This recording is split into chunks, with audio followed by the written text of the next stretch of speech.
Ideal classes पतार में आपका स्वागत है। आज आप लोग के सामने बिहार बोर्ड मैट्रिक के साइंस का ऑब्जेक्टिव क्वेश्चन का हल जो है आपके सामने किया जाएगा और इसे आप अच्छा से समझिए और इसका लाभ उठाइए। वीडियो को अंत तक देखिए ताकि आपको समझ में आए। देखिए क्वेश्चन, पहला जो क्वेश्चन दिया है इसमें है निम्नांकित में किसका अपवर्तनांक अधिक होता है। तो इसमें हो जाएगा आपका आंसर हीरा। ठीक है। दूसरा क्वेश्चन कह रहा है अवतल दर्पण की फोकस दूरी होती है, तो इसका आंसर हो जाएगा आपका ऋणात्मक। ठीक है। तीसरा क्वेश्चन है किसी लेंस में मुख्य फोकस की संख्या कितनी होती है। ठीक, तो इसका आंसर हो जाएगा आपका 2 यानी कि बी। ठीक है। चौथा क्वेश्चन है दाढ़ी बनाने में कौन सा दर्पण उपयुक्त होता है। ठीक है, इसका आंसर हो जाएगा आपका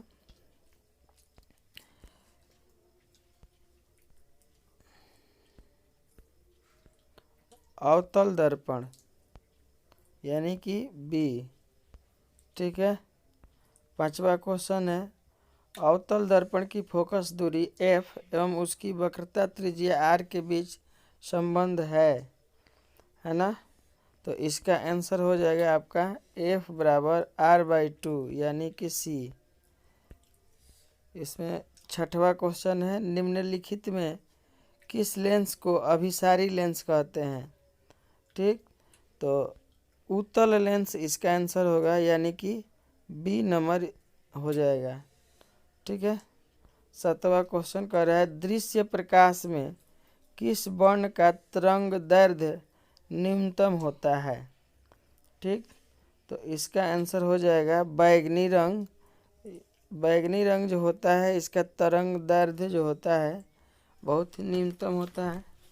ठीक, आगे नेक्स्ट क्वेश्चन है तारों का टिमटिमाना प्रकाश के किस घटना को दर्शाता है। तो ये हो जाएगा प्रकाश का परिकिरणन हो जाएगा। ये आंसर होगा इसका प्रकाश का परिकिरणन। तो इस तरह से देखिए निम्नलिखित में किसमें प्रकाश की चाल सबसे अधिक होती है। 9वां क्वेश्चन जो कर रहा है तो इसका आंसर हो जाएगा निर्वात। ठीक है।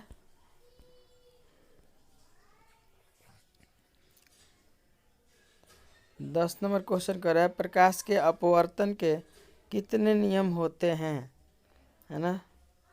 तो इसका आंसर हो जाएगा बी, 2 होते हैं नियम। ठीक है, तो आप आगे क्वेश्चन देखते रहिए। जल 11 जो है जल विद्युत संयंत्र किस ऊर्जा को विद्युत ऊर्जा में रूपांतरित करता है। तो इसका आंसर हो जाएगा आपका स्थितिज ऊर्जा यानी कि सी। 12 नंबर क्वेश्चन कर रहा है जलता हुआ मोमबत्ती बदलता है। ठीक है, तो 12 नंबर का आंसर होगा रासायनिक ऊर्जा को प्रकाश ऊर्जा में परिवर्तित करता है। ठीक है ना, तो इसका आंसर हो जाएगा बी।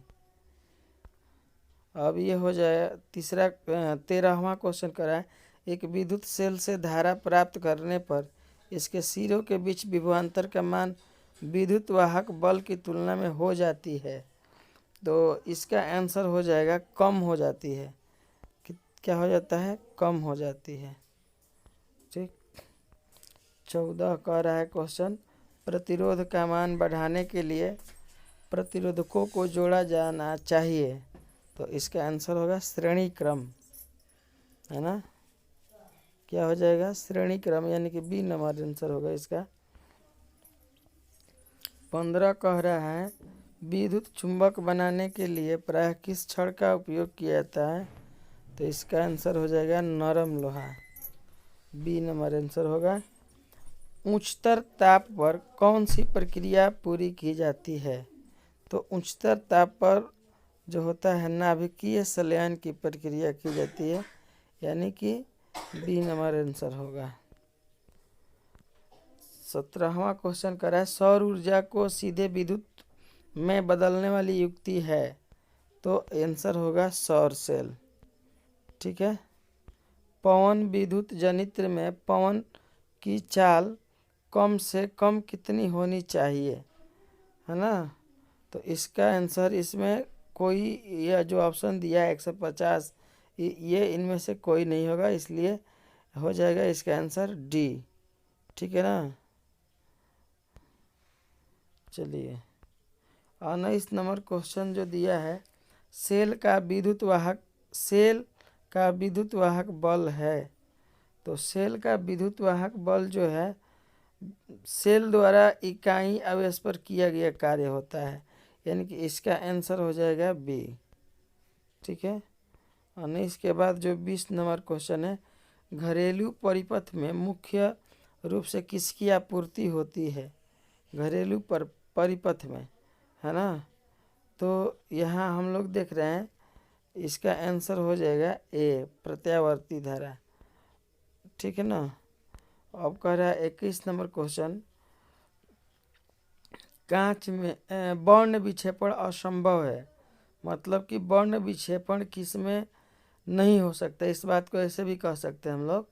तो इसका आंसर हो जाएगा निर्वात। निर्वात में जो है वर्ण विक्षेपण क्रिया नहीं की जा सकती है। ठीक है। अब देखिए इसमें जो ये 22 नंबर क्वेश्चन कर रहा है, वायु में रखा एक कांच का प्रिज्म आपतित किरण को मोड़ देती है ना? तो इसका आंसर दिया है आधार की ओर जो होता है, आधार से दूर जो होता है इसको मोड़ती है। ठीक है। अब चलिए ये जो है आपका फिजिक्स का क्वेश्चन ये समाप्त हुआ हम लोग का। 23 नंबर जो क्वेश्चन कह रहा है 23, यानी कि Zn और O2 जो है आपस में रिएक्शन कर रहे हैं, तो ZnO बना रहा है, मतलब कि Zn से जिंक से ऑक्सीजन जुट रहा है। ठीक है ना? तो इसकी ये जो है उपचयन अभिक्रिया कहलाएगा, इसको हम लोग ऑक्सीकरण अभिक्रिया भी कहते हैं। उपचयन को हम लोग क्या कहते हैं? ऑक्सीकरण अभिक्रिया। ठीक है। इसके बाद है खाने वाले सोडा का रासायनिक सूत्र क्या होता है? तो खाने वाले सोडा का रासायनिक सूत्र होता है NaHCO3, यानी सोडियम बाइकार्बोनेट। ठीक है। कमरे के ताप पर द्रव अवस्था में रहने वाले धातु, तो कमरे के ताप पर द्रव अवस्था में रहने वाले धातु है पारा। आवर्त सारणी के शून्य समूह का तत्व कौन सा है? तो इसका आंसर हो जाएगा हाइड्रोजन। देखिए आवर्त सारणी जो है मेंडलीफ के आवर्त सारणी में, मेंडलीफ के आवर्त सारणी में जो होता है हम लोग का शून्य समूह होता है जिसमें हाइड्रोजन पाए जाते हैं। ठीक है। यानी अब आगे हम लोग का चलते हैं। सोडियम कार्बोनेट के जलीय विलयन में मेथिल ऑरेंज का विलयन मिलाने पर विलयन का रंग परिवर्तित होकर निम्नलिखित में कैसा हो जाता है? तो लाल हो जाता है। आंसर कैसा क्या होगा? बी होगा, यानी कि ये लाल हो जाता है। ठीक है ना? आगे हम लोग देखते हैं ग्लोबल वार्मिंग के लिए उत्तरदायी गैस निम्नलिखित में कौन है? तो इसका आंसर हो जाएगा CO2। ठीक। गंधक की परमाणु संख्या क्या है? देखिए गंधक को हम लोग सल्फर भी कहते हैं। ठीक है ना? गंधक को हम लोग क्या कहते हैं? सल्फर कहते हैं। तो आप इसे सल्फर कहते हैं, तो इसका परमाणु संख्या पूछ रहा है सल्फर, तो परमाणु संख्या इसका कितना होता है? 16 होता है। आंसर हो जाएगा डी हम लोग का, यानी कि इसे एस से सूचित किया जाता है। ठीक है ना? आगे क्वेश्चन है अम्ल का जलीय विलयन विद्युत का संचालन करता है क्योंकि अम्ल जल में आयनित हो जाता है, इसलिए इसका आंसर होगा ए। देखिए यहाँ पर बी लिख दिया है गलती से, लेकिन ए होगा यहाँ पर। ठीक है, चूँकि यहाँ बी है तो ए नंबर होगा आयनित हो जाती है। ठीक है ना? और कह रहा है अधिकतर धातुओं के ऑक्साइड होते हैं, तो धातुओं के ऑक्साइड जो होते हैं क्षारीय होते हैं। आप ध्यान रखिएगा, यहाँ अधातुओं के ऑक्साइड जो होते हैं अम्लीय होता है और धातुओं के ऑक्साइड क्षारीय होता है। तो आपका क्वेश्चन करे अधिकतर धातुओं के ऑक्साइड होते हैं, तो ये हो जाएगा क्षारीय। ठीक है, आगे चलिए। सोने में निम्नलिखित में कौन सी धातु मिलाकर मिश्र धातु तैयार की जाती है? तो आपका आंसर हो जाएगा कॉपर, ए। इसका आंसर हो जाएगा ए नंबर कापर, कापर को मिलाई जाती है। ठीक है, अब कह रहा है कि सोडियम क्लोराइड और AgNO3 यानी ये आपस में अभिक्रिया करके AgCl और NaNO3 बनाते हैं, सोडियम नाइट्रेट बनाते हैं। यहाँ AgCl जो है ना एक अवक्षेप है, और ये अवक्षेप तब बन रहा है जब ये दोनों अभिकारक आपस में अपने समूहों का अदला बदली कर रहे हैं, है ना। तो यहाँ इसको कहा जाएगा हम लोग द्विविस्थापन। चूँकि दो अभिकारक अपने समूह की अदला बदली कर रहे हैं, इसलिए इसका आंसर हो जाएगा द्विविस्थापन। ठीक, आगे बढ़ते हैं। सिलिकॉन है, तो सिलिकॉन एक हम लोग का उपधातु होता है।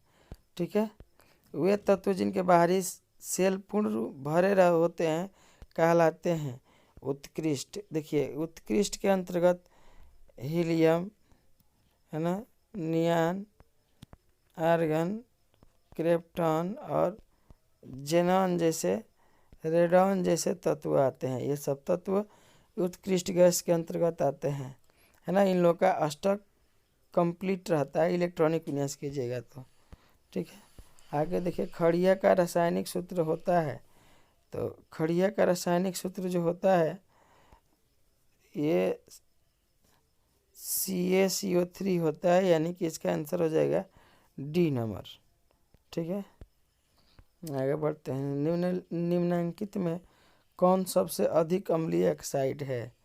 तो कौन अधिक अम्लीय ऑक्साइड है? तो आपको बताया ना कि धातु के ऑक्साइड क्षारीय होते हैं, तो इसमें देख रहे हैं बी में कैल्शियम ऑक्साइड है, सोडियम ऑक्साइड है, मैग्नीशियम ऑक्साइड है, यहाँ सल्फर डाइऑक्साइड। तो ये हम लोग का आंसर हो जाएगा ए नंबर। ये धातु के ऑक्साइड होता है, ये अम्लीय होता है। निम्नलिखित में कौन एल्काइन है? एल्काइन का मतलब कि जिस हाइड्रोकार्बन में दो कार्बन परमाणुओं के बीच में ट्रिपल बंध होता है। देखिए, तो यहाँ सी नंबर जो है ना, इसके अगर ये संरचना बनाते हैं हम लोग, तो दो कार्बन परमाणुओं के बीच में क्या रहता है? ट्रिपल बंध रहता है। ठीक है ना। तो यहाँ हम लोग देखें दो कार्बन परमाणुओं के बीच में, जो कि सूत्र है C2H2, तो यहाँ एक हाइड्रोजन यहाँ जो है, तो दो कार्बन परमाणुओं के बीच में त्रिबंध रहता है, इसलिए इसका आंसर हो जाएगा एल्काइन कह रहा है, तो सी नंबर C2H2 हो जाएगा। ठीक है, ये कह रहा है 39 नंबर क्वेश्चन कि CH3OC2H5 का IUPAC नाम क्या है ना। तो इसका नाम हो जाएगा हम लोग का मेथॉक्सी एथेन। इसका नाम क्या होगा? आंसर जो होगा हम लोग का मेथॉक्सी एथेन हो जाएगा। ठीक है, आगे बढ़ते हैं। निम्न में से कौन यौगिक ईंधन के रूप में इस्तेमाल किया जाता है? तो ईंधन के रूप में इस्तेमाल एथेनॉल को किया जाता है। ठीक है, अब आगे देखते हैं। सोडियम हाइड्रोक्साइड जिंक से अभिक्रिया करके निम्नांकित में कौन सा उत्पाद बनाता है? तो निम्नांकित में Na2ZnO2 प्लस H2 बनाता है, यानी कि बी नंबर आंसर हो जाएगा। 42 कर है धोबिया सोडा का रासायनिक सूत्र क्या है? धोबिया का मतलब धावन सोडा भी इसको कहते हैं। इसका सूत्र हो जाएगा सोडियम कार्बोनेट, यानी Na2CO3 × 10H2O। ए नंबर आंसर होगा। ठीक, आगे देखते हैं। अम्लराज के सांद्र HNO3 और सांद्र HCl का अनुपात होता है, तो इसका अनुपात होता है 3:1। इसका मतलब कि 3 भाग जो होता है HNO3 होता है ना, और 1 भाग जो होता है सांद्र HCl होता है। ये 3 भाग होता है, और ये कितना होता है? 1 भाग होता है। तो इसलिए इसका आंसर क्या हो जाएगा? बी नंबर 3:1 है ना। अब हम लोग आगे बढ़ते हैं। किसी किसी अभिक्रिया में भाग लेने वाले पदार्थ कहलाते हैं तो अभिकारक। ठीक है। निम्नलिखित में कौन अम्लीय ऑक्साइड है? आपको बताएं धातु के ऑक्साइड अम्लीय होते हैं। ये होता है SO2 यानी धातु के ऑक्साइड, अधातु के ऑक्साइड है। निम्नलिखित में कौन सा पदार्थ का जलीय घोल लाल लिटमस पत्र को नीला कर देता है? निम्नलिखित में कौन सा पदार्थ का जलीय घोल लाल लिटमस पत्र को नीला कर देता है ना। तो इसका आंसर हो जाएगा हम लोग का ए। अम्ल का जलीय विलयन लाल लिटमस पत्र को क्या कर देता है? नीला कर देता है। आगे बढ़ते हैं। स्वस्थ शरीर का सामान्य pH मान कितना होता है? तो pH मान इसका होता है 7.0 से 7.8 तक, यानी कि C नंबर। ठीक है। निम्नांकित यौगिक में कौन जल में विलय है? तो जल में विलय आप देख रहे हैं carbon dioxide, methane, benzene, glucose. तो इसमें जो होगा हम लोग का, इसमें हम लोग का ग्लूकोज जो होता है जल में घुलनशील होता है। ठीक है। करा इसके बाद निम्नांकित में कौन अम्लगम है? तो निम्नांकित में ऑप्शन देख रहे हैं ACUSN है, NaHG है, CUZN है, PbSN है। तो इसमें आपका आंसर हो जाएगा बी, NaHG। ठीक है। अब 50 नंबर क्वेश्चन कर रहा है कि निम्नांकित में कौन सी धातु जिंक सल्फेट के विलयन से जिंक को विस्थापित कर देता है? देखिए, अधिक क्रियाशील धातु कम क्रियाशील धातु को क्या कर देता है? विस्थापित कर देता है। तो इसमें जिंक जो है कापर से क्या है? कम क्रियाशील है, इसलिए कापर क्या करेगा? जिंक को जिंक सल्फेट के विलयन से विस्थापित कर देगा, इसलिए C नंबर आंसर हो जाएगा इसका। ठीक। आगे हम लोग देखते हैं। ठीक है। ऑक्सीजन युक्त रक्त को हृदय से शरीर के विभिन्न भागों में ले जाने वाली रक्त वाहिनियाँ क्या कहलाती है? तो धमनी, धमनी कहलाती है। ठीक है। नीले सिरा अलिंद दिया है, धमनी दिया है, इसमें धमनी हम लोग का आंसर हो जाएगा। ठीक। आगे देखते हैं। रक्त के हल्के पीले रंग के चिपचिपे द्रव को कहते हैं? तो इसमें जो ऑप्शन दिया लिम्फ, सीरम, प्लाज्मा, इनमें से कोई नहीं। तो इसका आंसर हो जाएगा प्लाज्मा कहा जाता है। ठीक है। अब उसके बाद है किन पौधों की पत्तियों पर स्टोमाटा अनुपस्थित रहता है? तो अनुपस्थित रहता है जलमग्न हाइड्रोफाइटस। ठीक है। किण्वन प्रक्रिया जो है किस में पाई जाती है? तो किण्वन प्रक्रिया जो होती है ईस्ट में पाई जाती है, इसलिए इसका आंसर ए हो जाएगा, ईस्ट में। ठीक। आगे बढ़ते हैं हम लोग।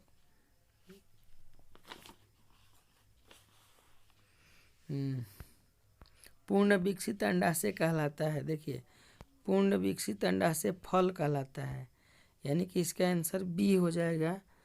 ठीक है। अब हम लोग देखते हैं ग्लूकोज का रासायनिक सूत्र क्या होता है? बहुत आसान क्वेश्चन है। C6H12O6 होता है ग्लूकोज का। इसमें जो ऑप्शन दिया है इसमें बी आंसर हो जाएगा। ठीक। निम्नलिखित में किसे पौधे का प्रकाश संश्लेषी इकाई कहा जाता है? तो प्रकाश संश्लेषी इकाई क्वांटासोम को कहा जाता है। ये हरित लवक के अंदर जो होते हैं पाए जाते हैं, है ना, इसलिए इसको हम लोग कहते हैं हरित प्रकाश संश्लेषी इकाई। ठीक है। अब आगे देखते हैं अंड उत्सर्ग का कारण है। तो अंड उत्सर्ग का जो कारण है वो हम लोग का है फॉलिकल स्टिमुलेटिंग हार्मोन, FSH। ठीक है। और उसके बाद है निम्नलिखित जीवों में किसमें अलैंगिक जनन द्विखंडन द्वारा होता है? तो देखिए, इसमें द्विखंडन होता है, इसमें द्विखंडन होता है, इसमें भी द्विखंडन होता है, लेकिन द्विखंडन द्वारा नहीं होता है। तो नहीं होने वाला ईस्ट है हम लोग का, तो इसलिए आंसर हम लोग का क्या हो जाएगा? ईस्ट हो जाएगा। ठीक। प्रकृति में ऑक्सीजन का संतुलन कैसे बना रहता है? तो कैसे बना रहता है? प्रकाश संश्लेषण द्वारा, यानी कि प्रकाश संश्लेषण क्रिया के द्वारा प्रकृति में ऑक्सीजन का संतुलन बना रहता है। भोजन के पाचन में निम्नलिखित में किस रस की भूमिका होती है? तो देखिए इनमें से कह रहा है पीत रस, अग्नाशय रस, आंत्र रस, इनमें से सभी, तो इनमें से सभी हो जाएगा। ठीक है। ट्रिप्सिन नामक एंजाइम पाया जाता है, तो ऑप्शन दिया है पित्ताशय में, अग्नाशय में, आंत्र रस में, जठर रस में, तो आपका आंसर हो जाएगा अग्नाशय में। अग्नाशय से दो एंजाइम्स जो होता है ट्रिप्सिन एवं काइमोट्रिप्सिन उत्पन्न होते हैं, तो इसमें दिया है ट्रिप्सिन के बारे में, इसलिए हम लोग का आंसर हो जाएगा अग्नाशय। ठीक है। आहार नल का सबसे लंबा भाग होता है, आहार का नल का सबसे लंबा भाग छोटी आंत होता है। ठीक है। तो छोटी आंत हम लोग का है सबसे लंबा भाग, है ना, ये ध्यान रखिएगा।